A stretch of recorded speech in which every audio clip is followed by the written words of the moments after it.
اعوذ باللہ من الشیطان الرجیم بسم اللہ الرحمن الرحیم۔ علی وائس چینل کے معزز خواتین و حضرات، آج ہم آپ کو بتائیں گے کہ خواب میں آگ کا پوجنا۔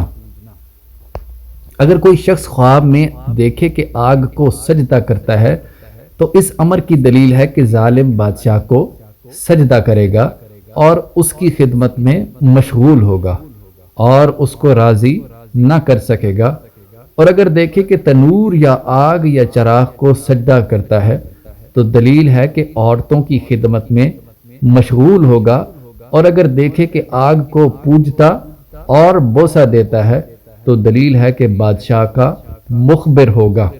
اور اگر دیکھے کہ خواب میں خوار ہو رہا ہے تو دلیل ہے کہ بادشاہ کی سوداگری کی رغبت کرے گا لیکن نتیجہ اچھا نہیں ہوگا، خاص کر اگر آگ سے جسم پر تکلیف پہنچے، اور اگر آگ سے جسم کو تکلیف نہ پہنچے تو دلیل ہے کہ سلامتی اور جمعیت کی خاطر بادشاہ وقت سے دیکھے گا، اور اگر خواب میں آگ کے اندر چلا جائے تو دلیل ہے کہ بادشاہ سے اسی قدر فائدہ اٹھائے گا۔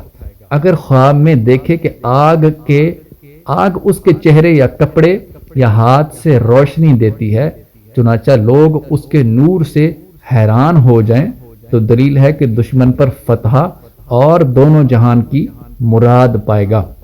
جیسا کہ اللہ تعالیٰ کا فرمان ہے، اپنا ہاتھ گریبان میں ڈالو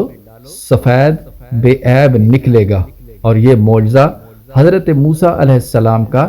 فرعون کے مقابلے میں تھا۔ حضرت اسماعیل اشعث رحمۃ اللہ فرماتے ہیں کہ اگر کوئی شخص خواب میں دیکھے کہ آگ کو پوجتا ہے تو دلیل ہے کہ شاہی بازداری کرے گا، اور اگر آگ انگاری کی شکل پر ہے تو اس کی غرض دین سے مال کا جمع کرنا ہوگا